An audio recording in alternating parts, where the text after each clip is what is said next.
And hey there, hi there, ho there, hello there, and a gracious good Saturday morning to you. Welcome back to another exciting edition of the Cardinal Couple Radio Hour podcast. A podcast where we discuss the joy and excitement of view of our women's athletics. Certainly some exciting things that took place this week. We'll get into all those and a little bit more as we try to give you pretty good coverage during what we consider kind of the dead months of Cardinal athletics, but enough things going on to keep them lively for us each day to kind of follow things. So we'll get into to that a little bit later on. As we like to do at the start of the show, kind of talk a little bit with the participants today. We've got I'm going to say three and a half in the house today. Case, Jared, and I are all at full strength, full voice. Jeff was having a little bit of a fun employment celebration last night, and he reported to me earlier today he was going to be at half strength on his vocal cords. But we've talked to him a little bit this morning. He might be at full strength now. It's just tough to say. But let's go ahead and start with Jeff here. So, a little yelling last night, sir. Explain yourself. I wasn't really yelling so much. It was just it was at a venue that was, it's a bar, and it's a little loud.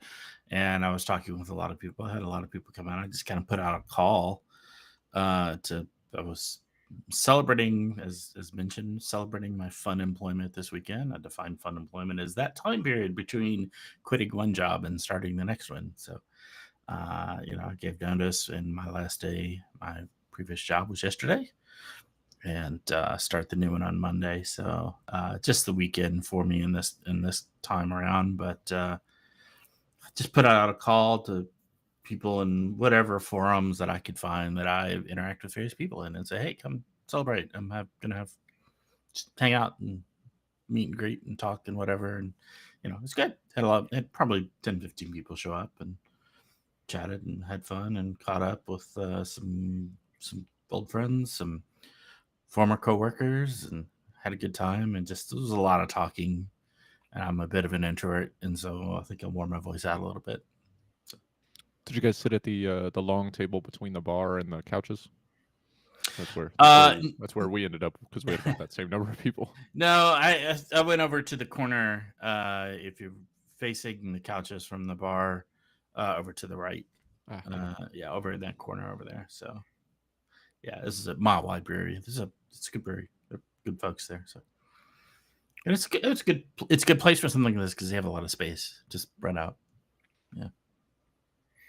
Sounds like it's certainly a big time, and certainly wish I Yeah. could have been a part of that. But unfortunately, Sonia and I are in the process of getting a house ready for sale. Not ours, but her late mother's house. And so there's always the basement patrol to clean out. And since we've got a little vacation time coming up for her and some time for me, we've got a couple of days dedicated to basement duty. Yeah. And it's that much fun.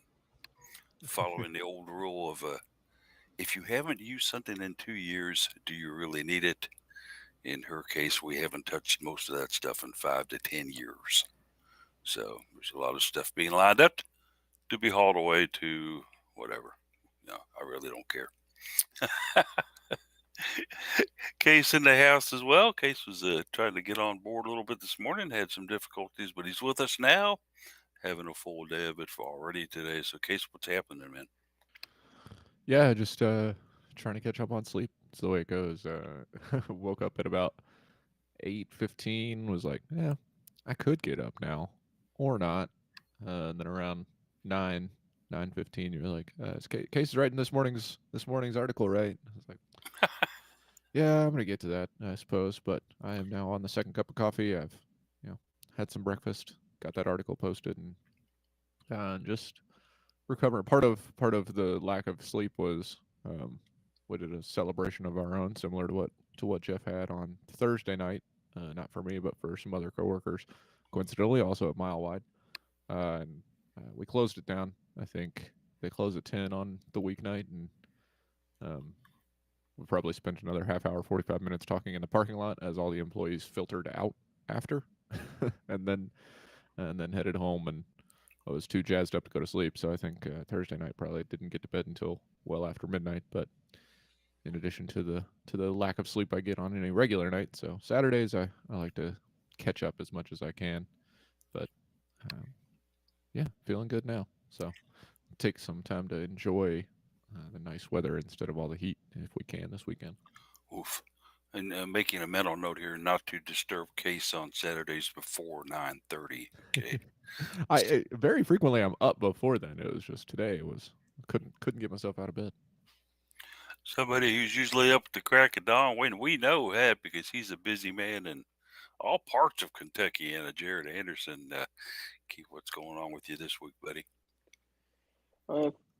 Outside of work, it's been a fairly light week. Other than that, at work, picked up a couple projects that they've got needed some help on, and so that's keeping me busier than normal at work, especially with training for my main position. They're looking for volunteers to learn CPR and AED, so I've got that training coming up to be determined this year, but that's kind of exciting. I figure that's useful knowledge to have inside and it's outside of the workplace. So, that's my big excitement for the week. It'll be good to have Jared with a CRP kind of a CPR kind of a background based on the way Louisville basketball is played. I'm over there having a massive heart attack. We're down by 2 points with 10 seconds to go. Jared will drop his camera and come over and bring me back. Right? Let's hope not. We'll resurrect you if need be. Yeah, It's Sonya against the OK. I can't imagine any office-based CPR training without thinking of the CPR episode of The Office with the infamous Dwight Silence of the Lambs situation. So yeah, I hope that your CPR training either does go as fun as that or doesn't get anywhere near that, Jared. One of the two. Anything in between, I think, would be a little weird. I think up to the point of not cutting the face off the dummy, I think it'd be pretty fun to have we don't want office-themed CPR training. I actually went through a little bit of that years and years ago when I was a lifeguard for one summer at a pool, and I'm sure it's changed a lot since I took it. Unfortunately, I didn't have to use mine. The only thing I had to deal with was sunburn for sitting up there without an umbrella for 4 hours in a blistering summer sun. Not a good idea. I made sure there were umbrellas the next day. But anyway. As for me, yeah, just kind of a week where we've been hanging out, kind of watching things transpire, watching what's going on. As John Lennon used to say, I'm just sitting here watching the world go by. And that's pretty much what I'm doing. So it works for me. What's going on with UofL, though? You might ask. You might wonder. Scheduling and Twitter, plus our own Case Hoskins here. Case, this is probably going to be a fairly short scheduling and Twitter report for you, if I'm not mistaken, sir. Yeah, it is. I have to kind of bounce between a couple of articles because they usually don't put the non-U of L specific events that U of L athletes compete in on the schedule. So just from today's write, I know that there are a couple on deck. But yes, the U of L composite schedule is collapsed, as it often is for the back half of June, all of July, and then the front half of August. Well, they actually haven't populated any of August of 2022 yet, which is a little weird. But no events on the U of L calendar, like I said, for the next week. But there is the 2022 Toyota USA Track and Field Outdoor Championships being hosted by the University of Oregon. I wonder if those athletes that are out there even came back. I mean, they might as well have just stayed out since the NCAA championships were also held there. We definitely know that Gabby came back. Yeah, we know Gabriella came back. Oh, right. She had a great interview with her, but anyway. So they must have all returned, but they'll be making that same trip, and then they'll be looking to make that same trip again in 2 weeks' time after this. This event is the 23rd through the 26th. They'll be attempting to qualify for the World Athletics Outdoor Championships, which will also be held at Hayward Field on University of Oregon's campus, which will be the first time that event has been held on U.S. soil ever. So 6 athletes will be competing in that. Gabrielle Leon, one of them, obviously. And then a couple of more training camps will be coming up over the next couple of weeks. But we did learn that Claire Chaussee just will be joining the USA women's volleyball team training camp heading out this week. As for Twitter, I tweet is at best case scenario, BST case scenario. Paulie is at Cardinal Couple. Jeff is at Jeff McAdams and at Card Couple Radio, and Jared is at Mr. Anderson Jared. Daryl, who may or may not exist, she's like Schrodinger's podcast guest. She is at Daryl Faust 4. Consistently keeping her Fridays with Daryl as the Louisville Bats have been on the road, so that's been nice. And then you can always keep up with the right side of the Cardinal Couple website for the Twitter widget for all of the UofL athletics. It's pretty quiet these days as it is the summer slump for all the athletics, so there's not a whole lot for them to say now that the all academic teams have been announced and in a bit of a dead period, but that's it. Scheduling in Twitter in a nutshell. There you go. Case got that down in record time almost, I guess, or at least a record time for this year. It's 11:11, and all that's completely out of the way, so we can jump right on into the start of the show. Daryl, like I mentioned, not with us today. She had an appointment across town at the same time. That's, I guess, as cryptic as it can get. So hopefully she had a good appointment. Yeah, let's jump on into some of the things that have happened this week. A big event that took place yesterday in Shively was Angel McCaughtry coming in town to open up a renovated basketball court in Shively Park on Friday. She, of course, a basketball legend for the University of Louisville. Got a little help with Adidas on this as well. As Angel likes to say, the court is here forever. So this is really cool. Jared, a great event here, says Angel. Always been a fan favorite for years and always very close with the program, even though she's been basically all over the nation in the WNBA. Comes back in and gives back to the community. It's pretty cool, isn't it? Yeah, and it's always just a great statement when you have former players come back and, as you mentioned, give back to the community, especially some of the areas of town that may not receive the funding that they well deserve. So this is based off the looks of some of the pictures in the video. It's a tremendous court over there, great area, lots of seating, some shade if you're going to be a spectator, and just a great way to get a bunch of the youth out to be active and play basketball and grow the basketball community in the city. Yeah, it's going to be a fantastic venue for, I guess, all kinds of basketball out there. Angel, of course, wanted some help on it. She went to Adidas. Yeah, she said, look, you guys have done this, that, and the other thing, and for like Carmelo Anthony, Donovan Mitchell, guys like that. Can you help me do one? And Adidas said, sure, we're going to do this, and so that's what they did. A special design on the court, basically a design that a muralist did with Angel, kind of, I guess you would describe this one with her hands up in the air after being on the USA team. I'm not sure what year that was, guys, but that's what the picture they transformed onto the court. So that's pretty cool out there. A lot of folks were on the board for this one, coming in for it. Even Jeff Walsh showed up, and I thought that was kind of interesting. Case that Coach Walsh is probably in the heart of recruiting and stuff right now, was actually able to come in and do it. Yeah, it was nice. That a really good turnout for people showing up at this. You had Walls was there, Chancellor Dugan from Bellarmine was there. Both teams in attendance, really supporting Angel and women's and girls basketball in the city of Louisville.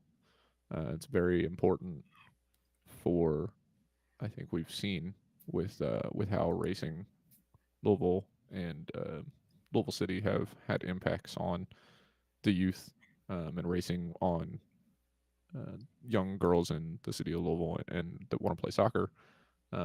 And it's been clear that Walls and the UofL women's basketball program have had a big impact on girls in Louisville as well. And Angel McCaughtry was a huge part of that. So I think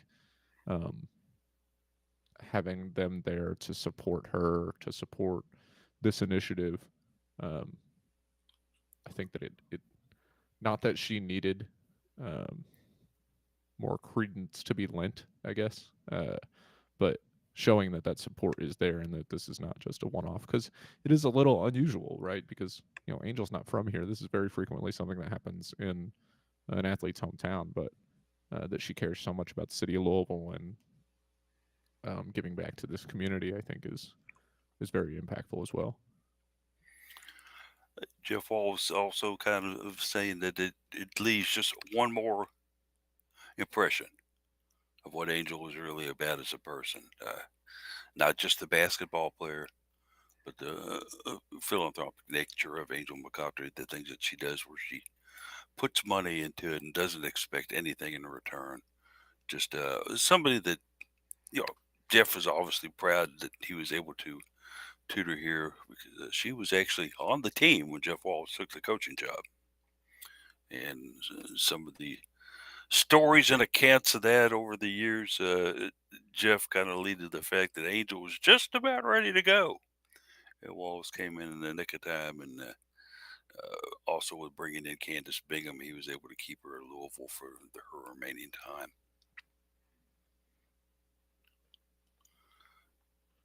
We've got Jeff with a vacant voice right now. Yeah, sorry, I was on mute. Obviously, that history, I believe Jeff Walls recruited Angel, tried to recruit her to go to Maryland. Of course, Maryland's home, original home for Angel, and was unsuccessful in that. Got her to come in. She came to Louisville, and then was able to get her to stay here and kind of create a new home for her here in Louisville as part of that process. You see she made I don't think I get the quote exactly right. I was born in Maryland. I live in Atlanta, but Louisville is the first place I thought of for this. Is that's a powerful statement. She spent 4 years here of her life. She's lived in Atlanta for a lot more than that now, and was born and raised in Maryland for more years than that. But this was the place that she thought of to do this. It's pretty powerful, and certainly very gracious of her. A lot of the current teams showed up. Those that are backing down for this, of course, the Cards have just finished a women's basketball camp that they held on campus for, golly, how many people were at that? I don't know. A lot of girls came in for that camp. So most of the players were on campus to kind of assist in the camp operations.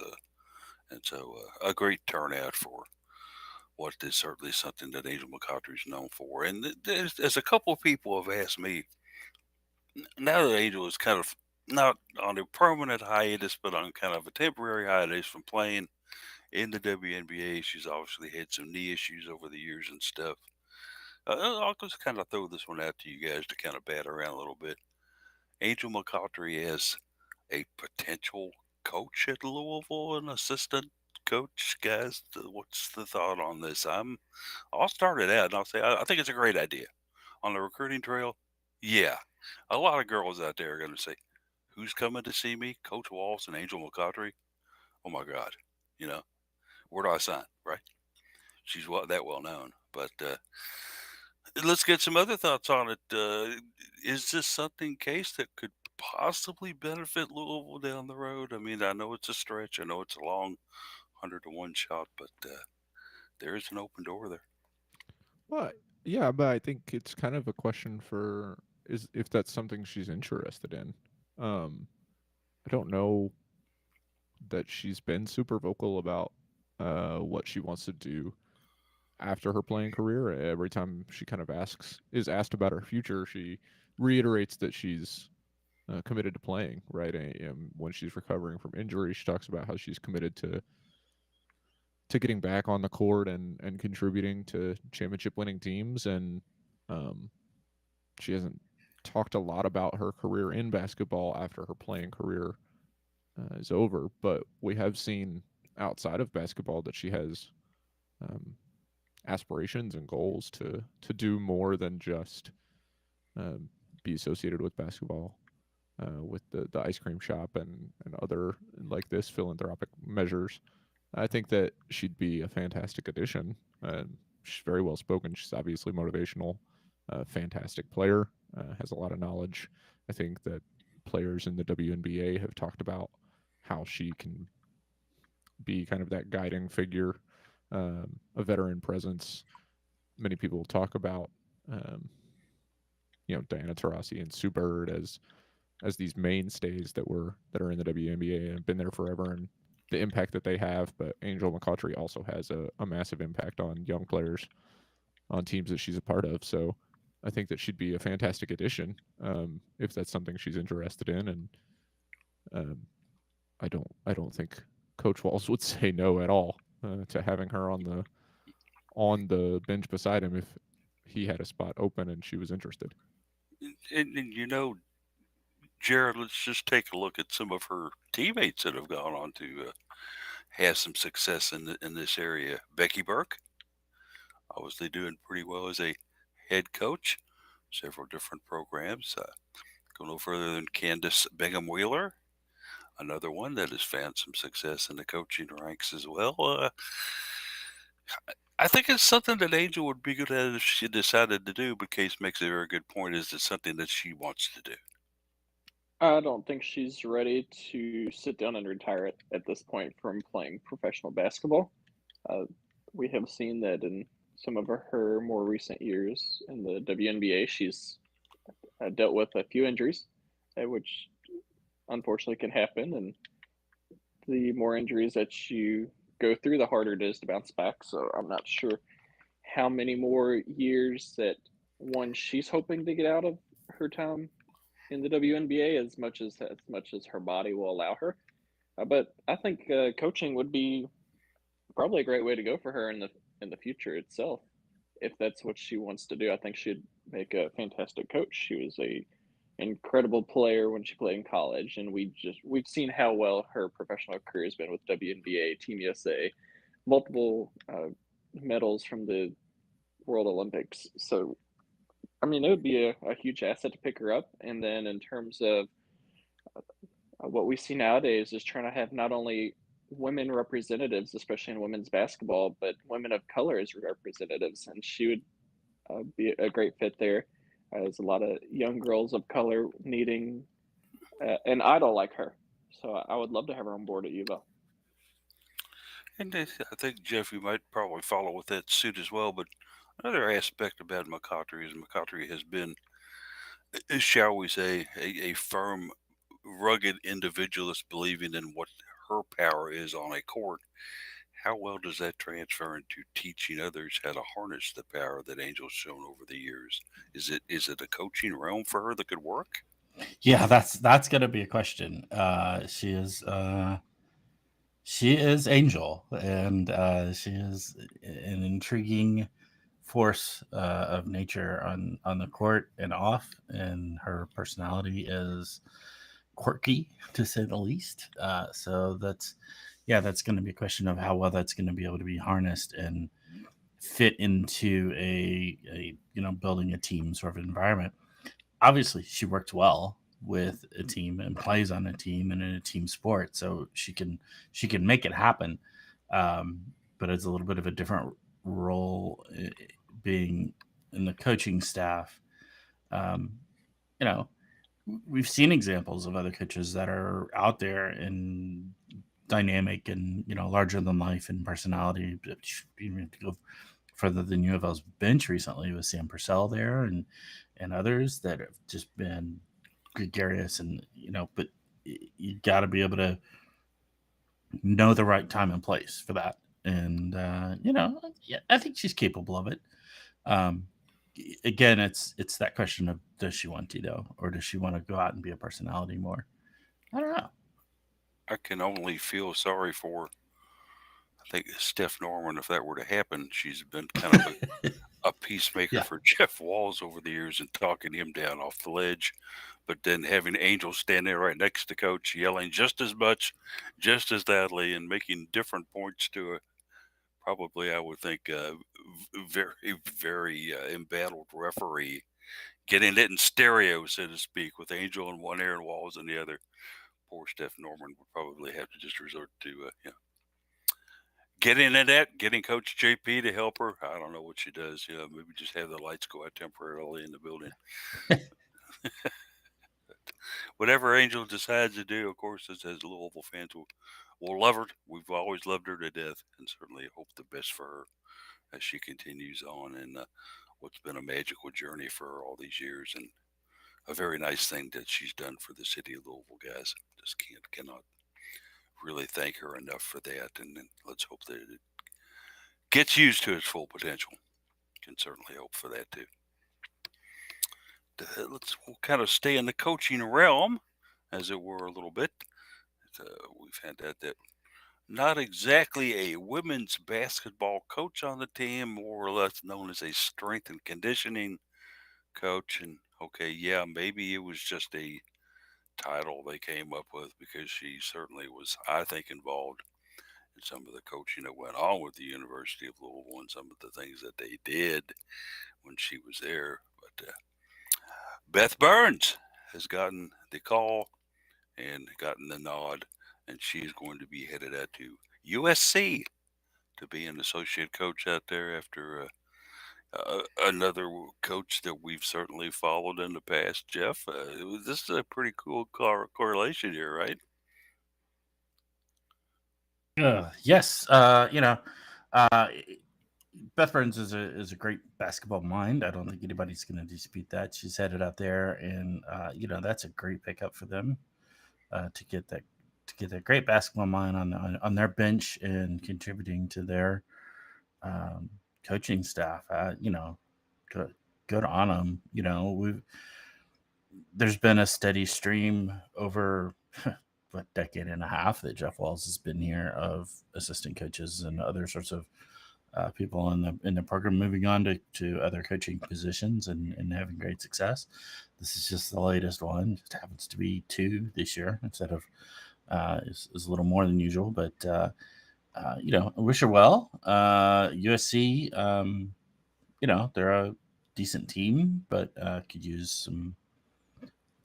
Could still use help to be able to progress to the top of the top level basketball in the country. So I kind of call this, Jeff, as a score for Lindsay Gottlieb out there, who is going in now to her second year on the program. Of course, obviously was quite the coach at California and had some pretty interesting run-ins with Coach Walls and the Cardinals her time out there. And then she also had a little WNBA experience, sitting on the bench with the Cavs up there. And that was actually not WNBA experience, guys. I'm sorry. That was actually NBA experience for 2 years up there.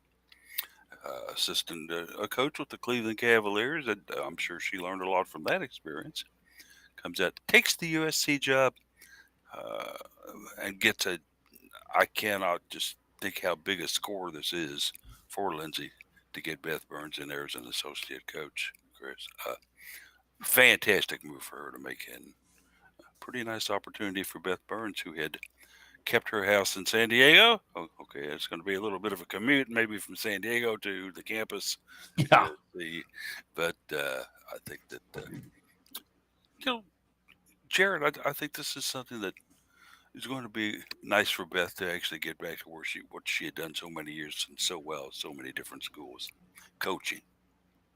Yeah, I think she's excited for that associate coaching role, and it'll give her more responsibilities than what hers were here at Louisville at the time in her position. But yeah, it's going to be a lot more true coaching for her, and USC is a team that could use a little help to kind of get back to some of their better days. Not that they're a horrible team, but they've definitely had better records and better seasons. And I think Beth Burns, is going to help get them back up and running and back in the rankings. I think it'll happen.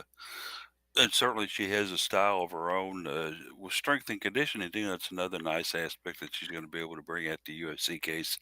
And the fact that not only being an associate coach on the bench and helping out Lindsay Gottlieb, who is about to become a mother if she hadn't already, bringing her wealth and experience and knowledge to getting the team ready for a very tough, as we found out in past years, Pac-12.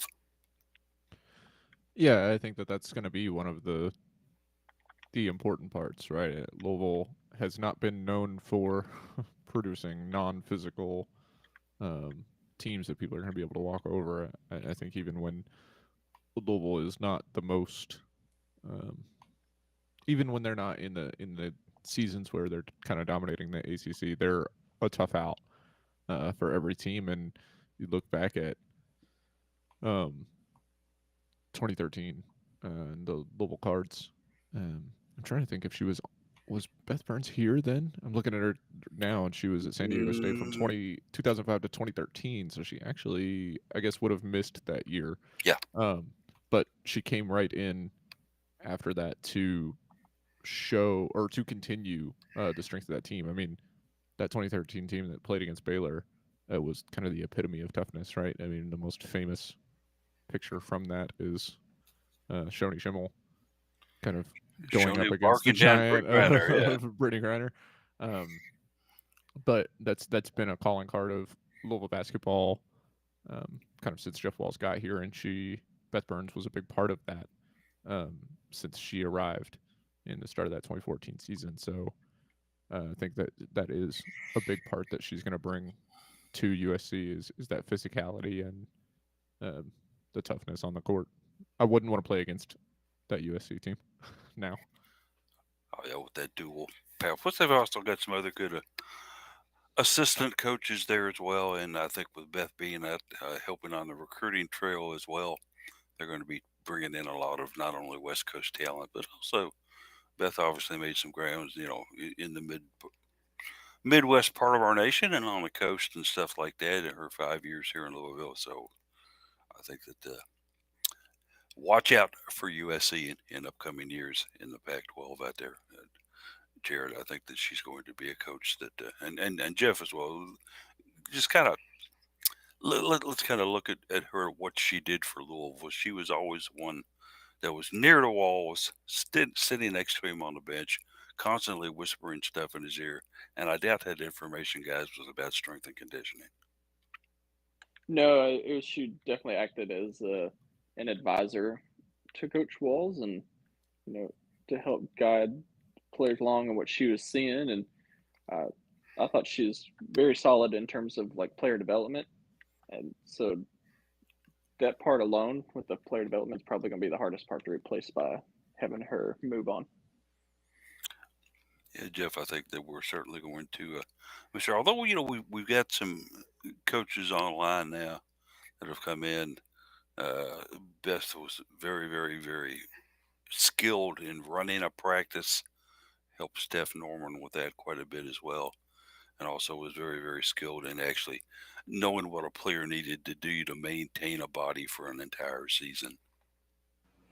Yeah, absolutely. And it's interesting to look at the different aspects of the coaching that the different assistants and associates bring out.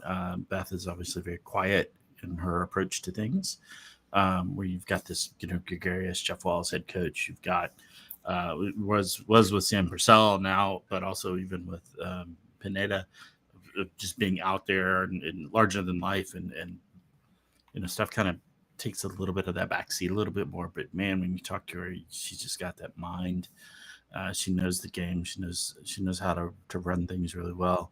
And Beth Burns, I think even when she first came on, we talked about her not really being a strength and conditioning coach, more of an assistant to Jeff Walls. I think even her original title was something like special assistant to head coach or something like that when she first came in. So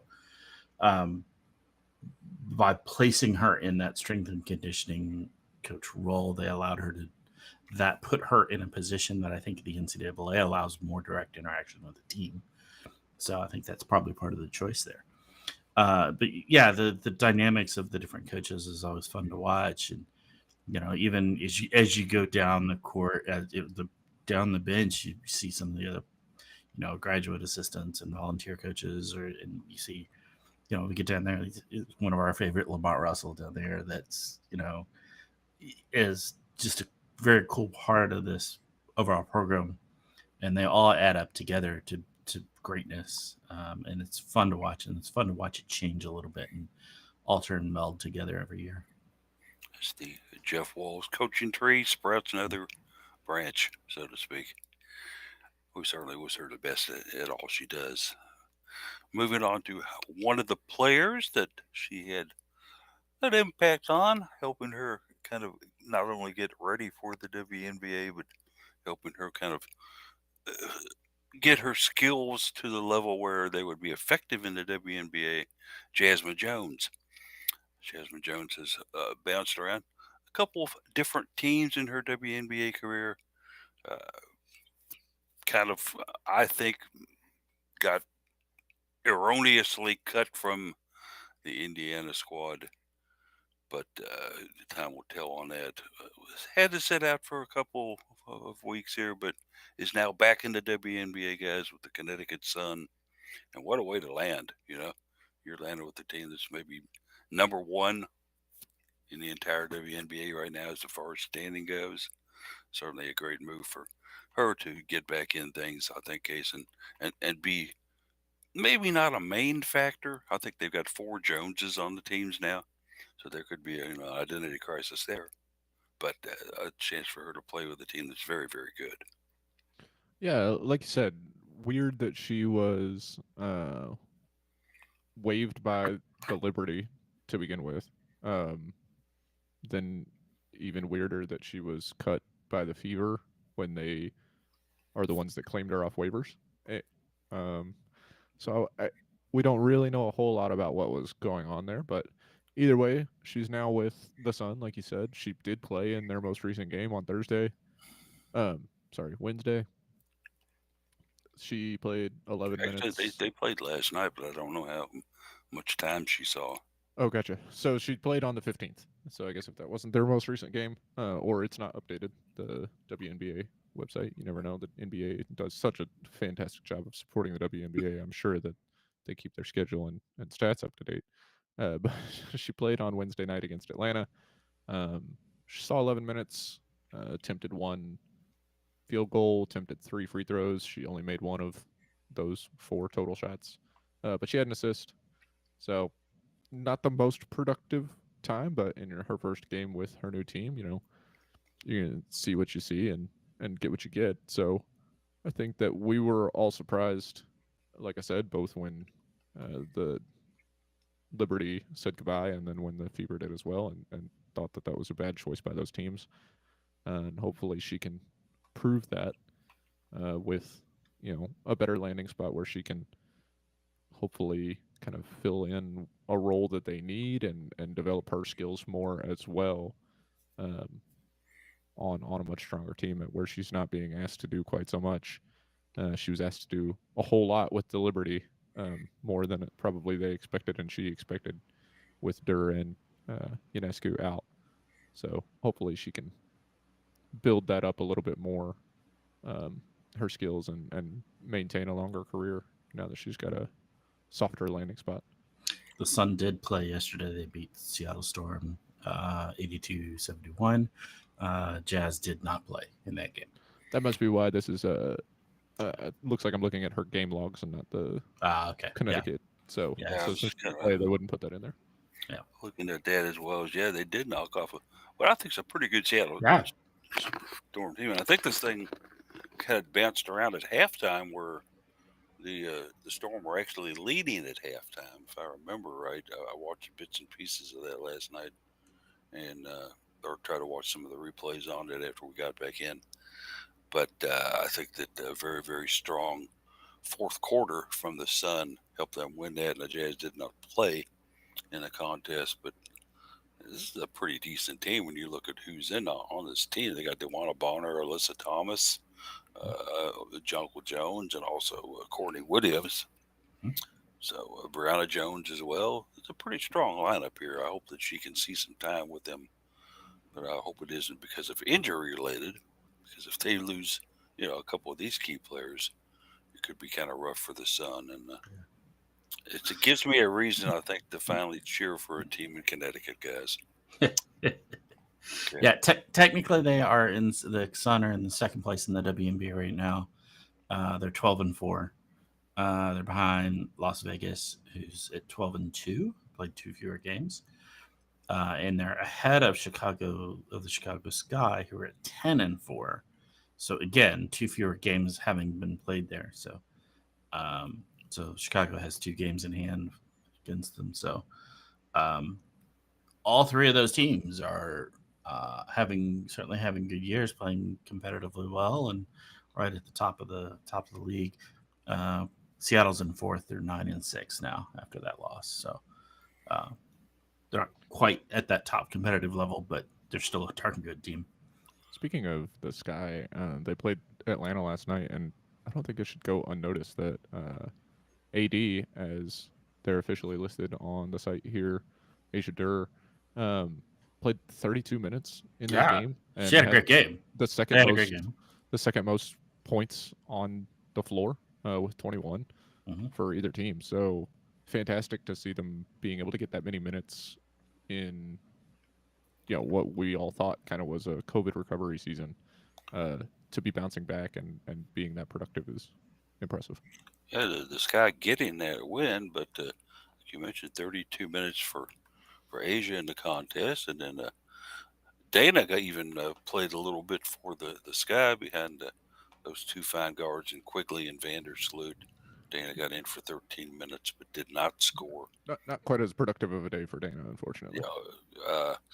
And yeah, it's so great to see Asia back and playing like this. I mean, she's had a couple great games in a row here. Has been playing fantastic, and they unfortunately dropped that thing in overtime. But the Sky is pretty decent, and they've got a pretty good guard combo that Dana kind of backs up. Jared, it's tough for me to kind of figure out what Jared, when you take a look at the Chicago Sky here, does Dana really have a future here? You got to kind of wonder. Those two guards, and Quigley and Vandersloot, are pretty well, not gonna be starting anytime soon. I don't think. Yeah, it's WNBA just in terms of how few teams there are and how few players make it. It's already going to be highly competitive, and where Dana has been at a disadvantage has always been her height, which she makes up for it in terms of speed, instinct, quick hands. So she does have a lot of assets that would make you want to keep her. It's tough to rely on her for a final shot of a game sometimes if she's going to go up against somebody that's 6, 7, 8 inches taller than her and she can't get the shot off. So I think you'd look at that as a concern. But other than that, I think Dana's just a really solid, reliable player to work on, and the Sky have maybe not used her to her full potential, but she has certainly shown some greatness already. I certainly hope that can continue for her. She is, I think, proved that she can be a quality WNBA guard. Right now in a backup role a little bit, but certainly we know how things can go in the WNBA. Injuries can happen. Teams can make trades, as we've seen with other Cardinal players over the years. And I think Dana's going to be in the league for quite a long time. And I think eventually she'll get to the point where she'll get a starting role somewhere, whether it be with Chicago. I mean, let's take a look at it. Their guards over there with this guy aren't exactly young pups. I think Quigley's been in the league for quite a few years, if I'm not mistaken. Vandersloot, I'm not positive on, so maybe she's the starting guard and waiting there. We'll wait and see for her. Looking at, we've talked a lot of basketball here already, so let's kind of maybe move into some other things that are going on. We got some very, very interesting news about the Louisville women's soccer team, guys. We found out that a goalkeeper is headed our way. How about that? After Gabby Cazellas and her 5 excellent years for Louisville, all of us kind of wondered at the end of the season, what now? Who replaces Gabby? What do they do? A goalkeeper? They have one coming in to join the competition in Alyssa Zalek, who comes in to say, hey, I think I can do this job a little bit, Jared. This ought to make for real interesting times as they get ready to start the season in less than 2 months. Yeah, Louisville women's soccer is in desperate need of a goalkeeper. Is the only one that was listed on the roster prior to this was Olivia Pratipus, if I'm pronouncing her last name correctly. And she just had some surgery early springtime, and she was visible at a few softball games with crutches and moving around slow. So you can't expect her to have a full recovery in time for the fall season, especially with how quickly it's going to come up sometime around mid-August. So having at least one healthy goalkeeper on the roster who's also fairly experienced is going to be a big step up versus having to possibly throw out there a position player and a goalkeeper. I haven't gotten a chance to watch her play yet, but I know women's soccer likes to do a couple of early scrimmages before the season starts. So hopefully we'll get out there and kind of check out her skill level. Certainly something we can hope for, Case, as far as that goes. And it seems like to me they had another goalkeeper on the roster, and I'm looking at it now. It's Aaron Floyd, who's coming in as a freshman out of Wilton, Connecticut, at a high school. He's going to come in and enter that competition as well against Alyssa. So at least we don't have the worries of knowing that we don't have anybody who hasn't played goalkeeper back at the goalkeeper position before, sir. Yeah, and what's weird is kind of the situation that Zalika is leaving. She redshirted at Ole Miss as a freshman. She was at Vanier College in Montreal in 2020, but didn't play then because of COVID, obviously. Like I said, she redshirted last season. She didn't play in any games. But to transfer out is intriguing because looking at Ole Miss's roster, they only have one other goalkeeper on the 2021 roster, and that's Ashley Orcas, who played every minute in goal. She was the only player who got any time at goalkeeper. She's a super senior, using her COVID year, so she's gone after last season, which would have left Zalika as the only goalkeeper on Ole Miss's roster. So there may be a little bit more to the story of her departure from Ole Miss than is apparent. But she was the Golden Glove award winner in 2018 club Quebecois soccer, I guess. She played with her club team to national silver medals in 2018 and 2019. So she's good. Definitely has performed well. Louisville has seen Canadian players come here perform well in the past. So I think it's fantastic that even though you have Pratipus on the roster, you have a new freshman coming in. You have three young goalkeepers to go up against each other. There's nobody that is the kind of goalkeeper in waiting. It's going to be a really fair competition, and I think that the best player is going to win that spot, which is a good spot to be in as long as you've got quality players competing for that spot. And it seems like KFD does for this one. So I'm excited to see what she can do, like Jared said, once you get some preseason scrimmages going on and see how those minutes get distributed and whether Pratipus is fully recovered from her surgery and what they elect to do. But I think she's a great addition. Whoever ends up with that position will have a fairly decent defensive line, which was right in front of them for the season, returning, headed by Sarah Hernandez. She's a graduate student defender, has been back there for several years, back there playing in the D spot. After that, Abigail Baldridge, a sophomore, saw some key playing time last year as a freshman out there a little bit. And of course, let's not forget about Anook Denton, who will be a sophomore this season. Saw a bit of playing time last year, Jeff, as well out there. So it's not exactly like they're throwing that out there with no experience in front of whoever the goalkeeper is. There is a strong D line to kind of help that goalkeeper out. Yeah, and that's obviously that's been a thing that we've had a little bit over the years, and it's good to have it again to help provide that extra little bit of buffer.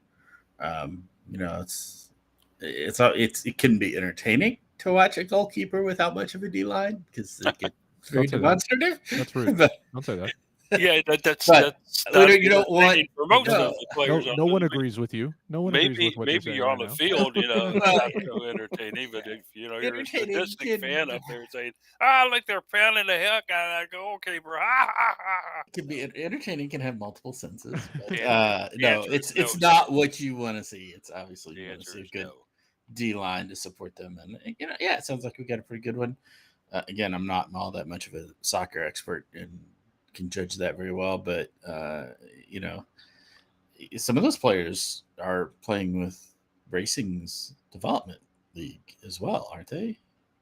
Yeah, During Louisville has like, well, between current and former players, but I think Whitfield is the only former player that is on that list. I yeah, think Louisville has like 11 players on that yeah, USLW series team, so they're definitely getting their work in. yeah. Get some And extra playing well together. experience playing some again some pretty high level soccer there. So good for them, and hopefully that pays off as well for UofL. And again that rising tide lifts off boats that we talk about. So and the support between the two programs.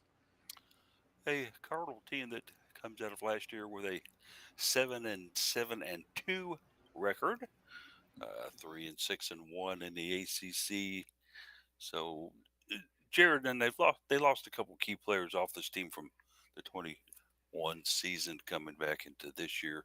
Let's take what kind of forecast do you see for this Louisville team for 2022?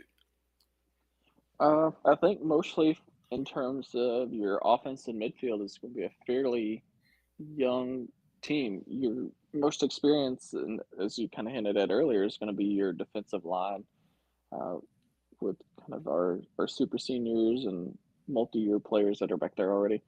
So there's going to be a lot of times we're going to see where the team hasn't fully gelled and meshed right, and you're going to see some wild passes and miscommunication, and that's going to happen with a team that's mostly new faces, and you lost a couple of your top scorers from last year who had transferred out.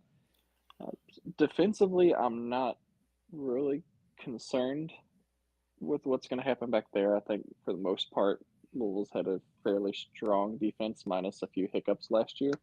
It's going to be what happens on the offensive end. We saw some strong offensive output for the first half of the season or so. And then since then, the offense had kind of declined, and now losing some of your top scorers, you're putting a lot of new faces out there and you're expecting pretty big results almost immediately. In case it's not an easy ACC schedule at all. You take a look at some of the powerhouses from last year that I would assume would be coming back in fairly good shape this year. You've got Florida State, obviously a tough competitor, Virginia and Duke, both with very, very good women's soccer programs, and even talking Notre Dame, who's done pretty well with their soccer program over the last couple of years as well. So this is not an easy conference for the Cards at all. No, and like Jared said, offensively, that's going to be your tough spot. Louisville lost three of their top five points scorers from last season. Well, Dardano and Whitsett tied, so I guess I should say three of their top six. Julia Simon and Nina Nakosha are no longer on the roster. Delaney Snyder graduated, and that was your first, second, and fourth point scorers from last season. So you're going to be depending um, a lot on offense that you didn't have last season. You look at Maisie Whitsett, played most of her time in the back. Sarah Hernandez was the eighth highest point scorer. She was obviously a center defender. Um, so it's going to be tough for them to figure out what the offense looks like. I'm interested to see what the formation looks like. A lot of their strength is going to be in that defensive line. So I would imagine if you overload on defense and build out of the back, I could very easily see another 5-person back line where you're allowing Raven Alexander and whoever's going to oppose her um, to be kind of your wingbacks and drive the offense from there. But like you said, Louisville's road in the ACC has not gotten any easier. Um, it's still a fantastic conference. Louisville's still trying to find their way. I think when you look at this roster, you are starting to see some of what we anticipated with uh, the addition of Racing Louisville and Louisville reaping some of the benefit um, from those players being in the area and in the developmental system, like we talked about. A lot of them on that W Series team for USL, and then you've got a bunch more freshmen coming in from Louisville and from the surrounding areas. Uh, one one from Assumption freshman, one from Ballard. You got a freshman coming in from South Oldham. So kind of refilling those spots from the local area, as well as looking at a lot more players from Cincinnati and Hamilton and the Cincinnati area. So some of that problem where you're concerned about players maybe not gelling together, you do get the benefit that they've probably played a lot of club ball together before arriving here, and that probably played an impact on where they decided to play their college ball, and hopefully that can help bridge some of the gaps that Louisville's lost from last season. Yeah, they do know of each other at least, and certainly might be familiar with the other skills. And of course, that's what the preseason's all about. To see how you can get them ready to go. We hope to find out more with them. We hope to. At least I'm going to try and get down and have a pre-season chat or two with Karen Ferguson Days as she gets ready for the season. But interesting times right now as far as information from the sports at Louisville in a couple of different areas, with Nick Evans stepping down from the position of SID for women's soccer and women's basketball, as well as also stepping down as the lacrosse sports information director, going into a different field at the University of Louisville. So right now they don't have an acting sports information director for those three sports I mentioned. I did get a chance to talk with one of the existing sports information directors in Lori Cordy Harmon the other day when we were down talking a little bit with our fantastic pole vaulters and their coaches. But she said, I really don't know anything right now. I think they're getting ready to hire somebody, and I think you're going to like who it is, but I can't really say any more about that right now. Kind of leaving me on the cliff there with only a small rope. And also, I asked what made Nick decide to just all of a sudden just kind of, he was a Final Four SID, and all of a sudden now he's in a different department. Because, well, that's something I really can't talk about. That kind of gets my antenna up a little bit, Jared. Yeah, I'm trying not to dig too deep into it, and because different, opportunities with life and job will arise sometimes, and I'm not familiar with what maybe the pay and benefits situation was per se, but perhaps this was just a good increase, or maybe in terms of it being requiring less time commitment, because being an SID for not only one but several sports will exhaust all your time, and you're running around the clock pretty much 24/7, and you never really get any peace and quiet because you've always got something going on that you have to report or monitor or kind of check up on and assist with. So maybe it was just, I'm going to go on and assume that he just wanted a little more of his own like personal time and free time out there. And that's about all we're going to get right now out of it anyway, as it stands. So we'll see what happens. Certainly look forward to getting down there, though, and talking a little women's soccer with Karen Ferguson Days, who's always so nice to set us up and let me go in there and kind of ask her a few questions and even get her thinking about some of the questions I've asked her. She goes, Paul, I haven't really thought about that. It's interesting. You should bring that up 2 weeks with the season to go here yet. Maybe I can baffle her a little bit more with my blind questions right now. Better you than me. Absolutely, because we all know that when we turn you loose down there to do a post-game interview, it's akin to inviting Communist Russia over to take over the Capitol. It doesn't go well. I think that when you present something that Karen hasn't thought about, she jokes. Thanks for letting me know. I hadn't thought of that. And when I present something she hadn't thought of, she sarcastically would joke, "Do I want to take over the team?" Because I would do such a better job and make me cower into the corner and be sheepish about it. But that would be fun. Then we could spend, part of the show each week talking about Case's moves on the sidelines as a Yeah, coach. lambasting how the team is performing Why did with Case do that? Case at the helm, how bad we would be. So Why is Case trying to play goalkeeper and coach a team at the same time? We don't understand. player coach in women's collegiate athletics. He has no eligibility and he's not eligible to play for this team. But go for it. That's right. Well, and also it's even simple stuff like getting in there to cover games too. Yeah, have to break in a new SID for that sport. It's going to be interesting. I don't think they'll use any of the other existing SIDs for it, so we'll see who we got. Hopefully, it's somebody we're familiar with. I hope. Hey, we've rolled up on the noon hour as it is already here on Saturday. So, golly, it seems like it's kind of flown by today, guys. Here. Let's go ahead and get in, I think, to some final thoughts here as we get ready to move into another week of Cardinal Athletics. Jeff, why don't you start us out with final thoughts? I'm trying to remember. Did we mention Claire Chasset going to the national? I briefly touched briefly on it. mentioned Yes, briefly, yeah. Okay, Calendar, so go for it. So then I'll go for my backup then.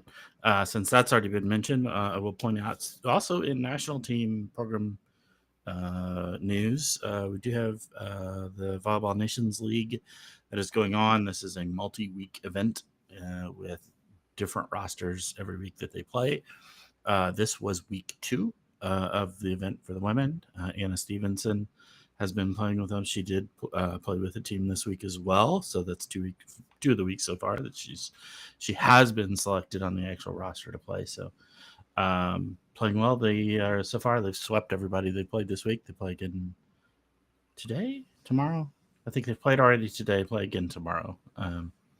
So for this week of it, so that's continuing to do well. Anna continues to do well, and of course, pretty proud of her as former Card going on to doing that.